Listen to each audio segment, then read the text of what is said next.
अगला क्वेश्चन है find two consecutive positive integers sum of whose squares is 365। Two consecutive positive integers जब भी होगा तो आप क्या लेट करोगे कॉन्जिक्यूटिव पॉजिटिव इंटीजर्स को x और x+1। यहां पर मैंने लेट कर लिया, let two consecutive positive integers भी x एंड x+1। ठीक है, sum of whose squares is 365, मतलब ये जो दो कॉन्जिक्यूटिव पॉजिटिव इंटीजर्स है इनका स्क्वायर करें और फिर सम करें तो कितना मिलेगा 365। तो जो दो कॉन्जिक्यूटिव पॉजिटिव इंटीजर्स है इनका स्क्वायर कर दे तो x का स्क्वायर क्या हो जाएगा x स्क्वायर और x+1 का स्क्वायर क्या हो जाएगा x+1 का होल स्क्वायर। अब इनका अगर हम सम कर दें तो क्या मिलेगा 365। तो यहाँ से ये x स्क्वायर हो गया और ये बन गया a+b का होल स्क्वायर। तो a+b का होल स्क्वायर क्या होता है a square plus b square plus 2ab। ये क्या हो जाएगा a स्क्वायर मतलब x square plus b square यानी 1 का स्क्वायर प्लस 2ab मतलब 2 into x into 1 is equals to 365। यहाँ पर x square plus x square 2x square हो जाएगा और ये 2x इंटू 1 कितना हो जाएगा 2x और 1 का स्क्वायर क्या हो जाएगा 1 हो जाएगा। ठीक, मैंने सबसे पहले x स्क्वायर का टर्म लिख लिया, फिर x वाला लिख लिया, फिर नंबर लिख लिया। तो 365 को इधर लाएंगे तो कितना हो जाएगा -365 इज इक्वल्स टू 0।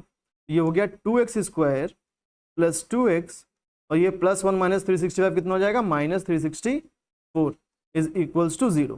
अब अगर हम नोटिस करें तो जितने भी टर्म्स हैं यहाँ पर ये सभी टर्म्स 2 से डिवाइड हो जाएंगे। तो इस पूरी इक्वेशन को हम 2 से डिवाइड कर रहे हैं, तो इसको 2 से डिवाइड करेंगे तो यहाँ 1 बचेगा 1x स्क्वायर मतलब सिर्फ x स्क्वायर लिख देंगे। यहाँ पर 2 से डिवाइड करेंगे तो 1x बचेगा तो सिर्फ x लिख देंगे, 1 लिखते नहीं है साथ में, होता है लेकिन लिखते नहीं है। इसको 2 से डिवाइड करें तो 2 1 = 2 कैरी गया 1 16 हो गया 2 8 = 16 2 2 = 4। ये हो गया x square plus x minus 182। तो अभी हमने पीछे देखिए 182 का प्राइम फैक्टराइजेशन किया था तो क्या आया था 2 7 और 13 आया था। 2 इंटू 7 इंटू 13, इनकी हेल्प से हमें दो नंबर बनाने हैं जिससे जिनको माइनस करके क्या मिले यहाँ पर 1 मिले। x के साथ कुछ नहीं है तो क्या है 1 है।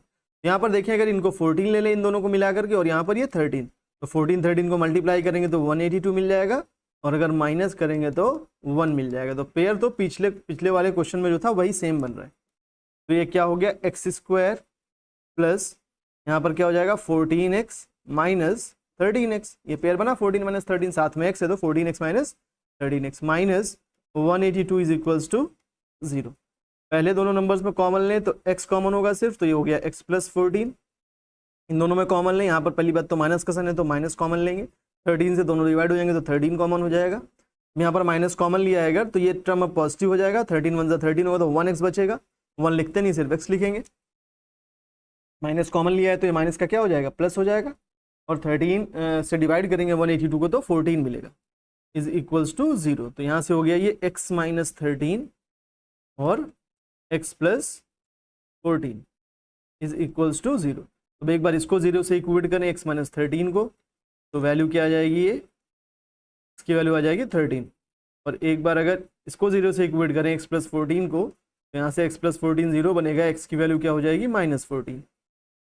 तो ये जो -14 आए ये पॉजिटिव इंटीजर तो है नहीं, नेगेटिव इंटीजर है, तो ये नहीं ले सकते हम। तो क्या लिखोगे नॉट पॉसिबल। क्यों नहीं पॉसिबल है, because it is a negative integer. Question में क्या बोला है 2 कॉन्जिक्यूटिव पॉजिटिव इंटीजर्स, तो पॉजिटिव इंटीजर्स हमें लेने हैं तो ये आंसर नहीं हो सकता। तो x की वैल्यू क्या होगी 13 होगी। अब 2 कॉन्जिक्यूटिव की बात की है तो पहला था हमने x माना था और दूसरा क्या था x+1।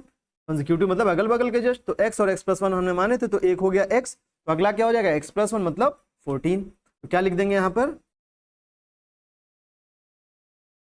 therefore 2 consecutive positive integers sum of whose squares is 365 are 13, 14।